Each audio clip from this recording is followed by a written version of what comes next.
प्यारे बच्चों, part second में हमने जनक श्रृंखला का चुनाव करने के लिए जो श्रृंखला नियम चेन रूल्स बताए गए हैं उसमें हमने 2 चेन रूल बताया है। आज हम श्रृंखला नियम में चेन रूल 3rd बताने जा रहे हैं। बच्चों, यदि हमारा यौगिक एल्कीन है या एल्काइन है, यानी यदि कार्बन और कार्बन के बीच डबल बॉन्ड है या तब एल्कीन हुआ, और कार्बन कार्बन के बीच ट्रिपल बॉन्ड है तो ये एल्काइन हुआ। ऐसी स्थिति में जनक श्रृंखला कौन होगी? अब देखो, जैसे यदि हम इस चेन को लें तो इस चेन में देखो 1 2 3 4 कार्बन है, लेकिन यदि हम इधर से चेन लें 1 2 3, इसमें 3 कार्बन है, और यदि हम इधर से चेन लें 1 2 3 4, इसमें 4 कार्बन है। तो बच्चों, क्या जनक श्रृंखला इसको लेंगे? नहीं, हम जनक श्रृंखला देखो बच्चों इधर से चलकर इधर वाला लेंगे। ये हमारा पेरेंट चेन होगा। ये जनक श्रृंखला है, पेरेंट चेन, इधर से इधर। क्यों? क्योंकि यदि एल्कीन है या एल्काइन है तो जनक श्रृंखला वो होती है जिसमें द्विबंध या त्रिबंध उपस्थित होते हैं। तो बच्चों, यदि हम इसको जनक श्रृंखला लेंगे ऐसे इधर से, तो इसमें एक C और C के बीच जो डबल बॉन्ड है वो उपस्थित है। इसका भी ध्यान रखेंगे कि वह लंबी से लंबी श्रृंखला भी हो और द्विबंध या त्रिबंध उसमें उपस्थित हो। जैसे बच्चों, यदि मैं इधर से चलकर इधर चला जाता तो द्विबंध तो उसमें है उस चेन में, लेकिन कार्बन परमाणुओं की संख्या 1 2 3 है। तो बच्चों, इधर से इधर वाला चेन पेरेंट चेन नहीं होगा। इसमें भी लार्जेस्ट चेन का ध्यान रखेंगे, लेकिन केवल लार्जेस्ट चेन से नहीं मतलब है। द्विबंध या त्रिबंध युक्त सबसे लंबी श्रृंखला जनक श्रृंखला कहलाती है। अब बच्चों, अब जैसे ये जनक श्रृंखला हो गई, पेरेंट चेन हो गई, अब इसके बाद हम क्या प्रोसेस करते हैं? जनक हाइड्रोकार्बन के नाम की रचना करते हैं, उसके बाद नंबरिंग करते हैं और अंत में यौगिक के नाम की रचना करते हैं।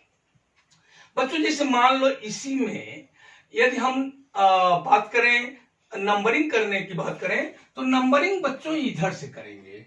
1 नंबरिंग रूल्स आगे हम बताएंगे। इसको 1 नंबर देंगे, ये 2, ये 3 और ये 4। बच्चों, अब यहां ये साइड चेन हो गई, पार्श्व श्रृंखला। तो बच्चों, सबसे पहले शुरू में ये साइड चेन को लिखा जाता है, पार्श्व श्रृंखला लिखा जाता है, और जो प्रतिस्थापी होते हैं उनको लिखते हैं। बच्चों, ये मेथिल समूह है। ये मेथिल समूह हमारे इस जनक श्रृंखला के सेकेंड कार्बन से जुड़ा हुआ है। तो बच्चों, पहले ये लोकेंट कहलाएगा 2, तो पहले लिखेंगे 2, फिर यहां हाइफन लगाएंगे, डैश लगाएंगे, फिर इसका नाम लिखेंगे बच्चों मेथिल, 2 मेथिल लिखेंगे।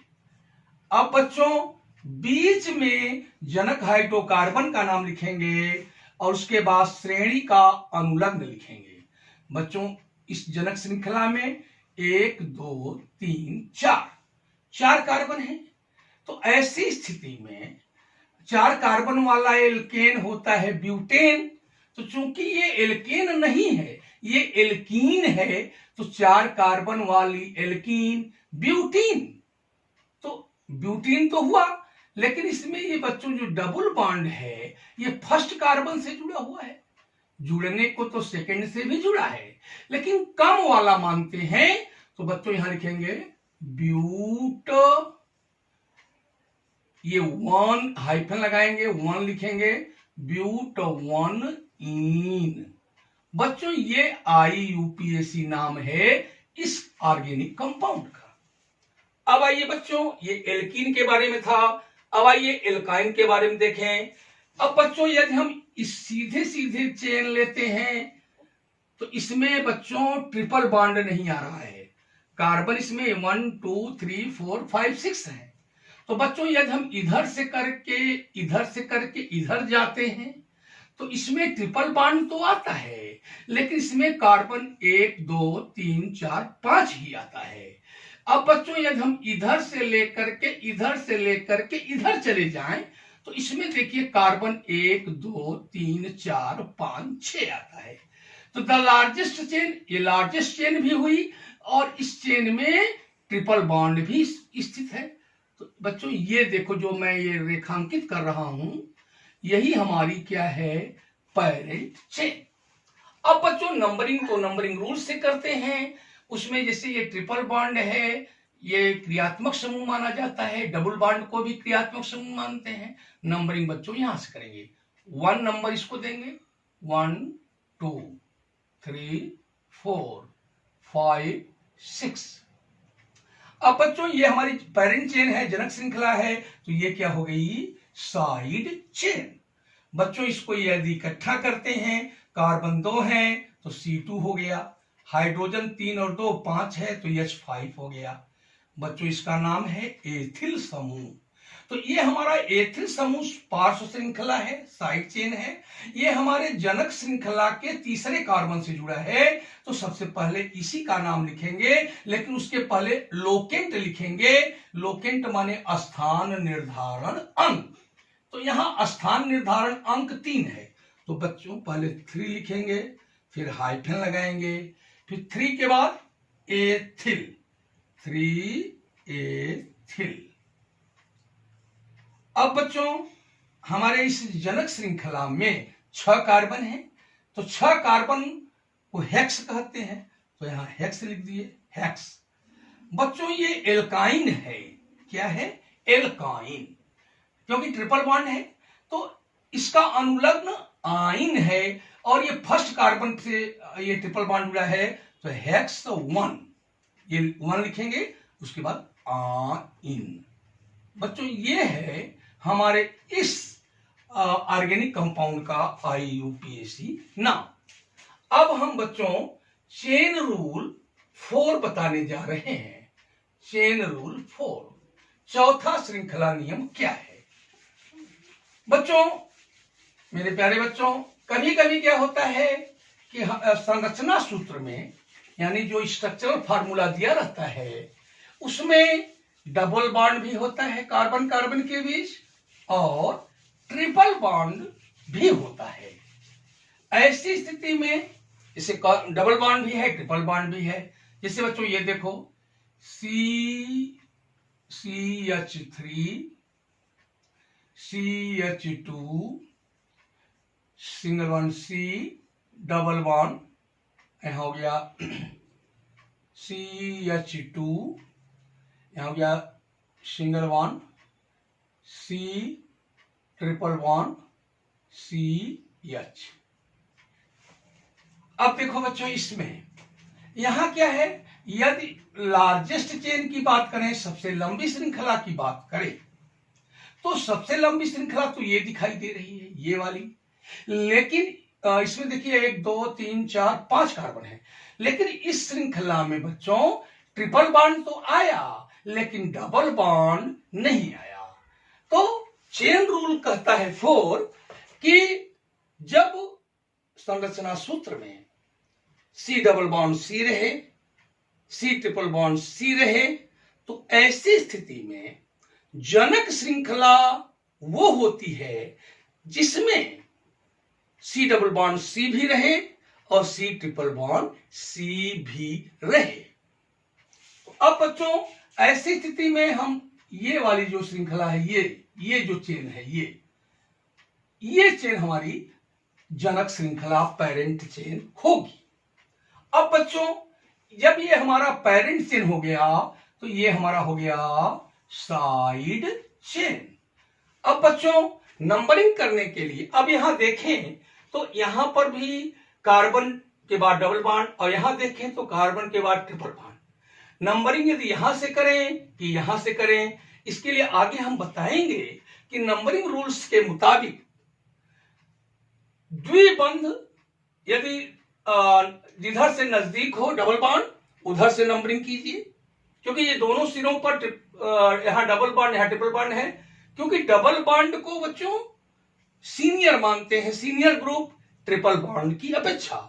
बच्चों द्विबंध और त्रिबंध को गुणित बंध भी कहा जाता है, मल्टीपल बॉन्ड। तो बच्चों नंबरिंग इधर से होगी 1 2 3 4। अब बच्चों ये हो गया हमारा साइड चेन, पार्श्व श्रृंखला। ये साइड चेन हमारे पेरेंट चेन के जनक श्रृंखला के दूसरे कार्बन से जुड़ा हुआ है। इसको बच्चों हमने अभी बताया था इसके पहले कि इसको इकट्ठा कर लें तो ये C2H5 हो गया। देखिए C और C जोड़ लीजिए तो C2 हो गया, 3H और 2H तो H5 हो गया। इसका नाम एथिल समूह है। तो बच्चों यदि इस कंपाउंड के नाम की बात आती है तो हम क्या कहेंगे, 2 सेकेंड कार्बन है 2, उसके बाद हाइफन लगाएंगे, डैश लगाएंगे, फिर इसका नाम लिखेंगे 2 एथिल। अब आगे बढ़िए बच्चों, तो इसमें देखो 1 2 3 4 4 कार्बन हैं, तो ब्यूट हुआ, 4 कार्बन को ब्यूट कहा जाता है। अब बच्चों इसमें डबल बॉन्ड भी है, ट्रिपल बॉन्ड भी है। डबल बॉन्ड है तो इसका अनुलग्न ईन है, ट्रिपल बॉन्ड है तो आइन है।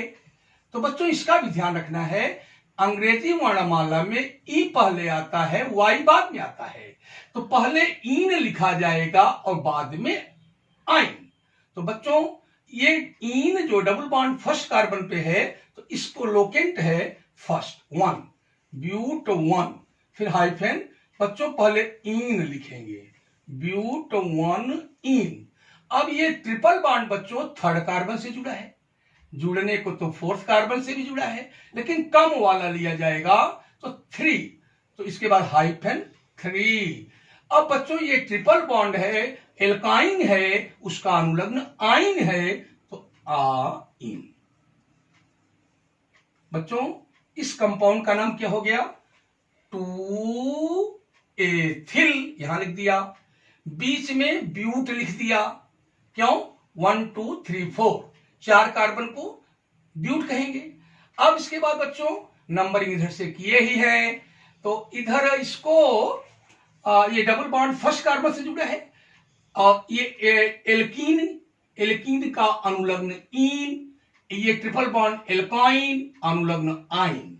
अंग्रेजी वर्णमाला में ई पहले आएगा बच्चों ना, ABCDE, और ये तो आगे आएगा, लास्ट उधर आएगा XYZ, तो पहले इसका नाम लिखा जाएगा और फिर इसका नाम, यानी ईन का नाम पहले, आइन का नाम बाद में।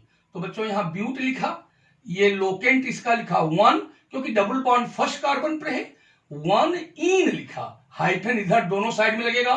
फिर बच्चों यहां 3 है तो इधर भी हाइफन इधर भी हाइफन लगेगा, 3 लिखेंगे, और इसके बाद ये इसका श्रेणी अनुलग्न क्या है, आइन। तो बच्चों ये हमारे कंपाउंड का IUPAC नाम है। बच्चों अगले पार्ट में, पार्ट 4 में हम श्रृंखला नियम, chain rule 5th, chain rule 6th के बारे में चर्चा करेंगे। बताएं।